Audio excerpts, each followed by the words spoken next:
ભાવ કરી દેજો લે અને એટલું કહી દીધું શું ભાઈ વિઠ્ઠલભાઈ શિવા મોહનભાઈ કે આવકાર ભાવ રાખજો લે કનૈયા દેવની તલવાર જેવી ધર છે લે ભાઈ આ પ્રજાને એવું કહેતી જવું છું ભાવ રાખશો લે બચુભાઈ અજીભાઈ મારો બે ભોળિયા બેઠા છે જો કદાચ ભાવ કરીને આવું મારે બેઠા હોય લે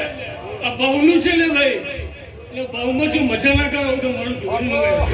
પણ આ સીમા ના ઓળખશો બરાબર એવો ભાવ રાખજો ભાઈ લો ભાઈ હમની છે તું ભણે જો મસ્ત છે લે ભાઈ